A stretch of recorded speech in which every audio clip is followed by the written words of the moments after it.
Okay, masilungise lento ngencwadi kaFaku uchapter number 1 uverse number 1. Ithi ke lencwadi ungabathanda bonke abantu but ungaxhomekeki kubo bonke. Masifake nalanto ithi ungabathembi bonke. Number 1 ke ndifuna ucacisa nje into encinci. Wena zazi uba ungaluncedo ebantwini abaninzi. Abantu bona abo ubancedileyo, this very same people obancedileyo wena ube luncedo kubo but bona bangabi luluncedo kuwe. Ndifuna ubambe lento ke, abanye bangangabi luluncedo kuwe ngoba mhlawumbi bengenako ukukunceda. Yes, lonto natural. Umuntu ungamnceda namhlanje xa udinga uncedo lakhe ngomso angabi nako yena ukukunceda ukuba engenako nyani. Uba ebenako lo muntu ubeza kunceda.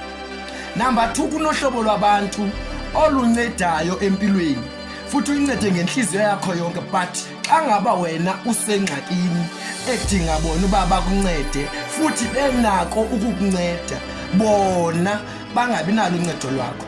Hayi ngoba bengenalo, into okunayo banalanto yokubana xa ngaba ndinceda uzibanibani ngaba ndinceda umuntu endimncenge ngantoni, ngaba ndincenga umuntu ozondenzela ntoni ekugqibeleni. Uyabona ke ngoku xa ngaba sekuncedwa wena sekujongwe inzuzo ethile but wena xa ububanceda ubungajonganga nzuzo.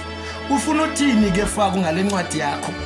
Ndifuna ukuthi abantu bayohleli befuna igain nenzuzo kuwe, bayohleli befuna into abazoyigaina ngokunceda wena. So lungisa inhliziyo yakho mntana sekhaya ukuze abantu xa ngaba bengakuncedi ube right, xa ngaba abantu bengakuncedi benako ube right, naxa bengakuncedi benako ube right. Ncwadi kaFaku chapter number 1 uverse number 1. Tada.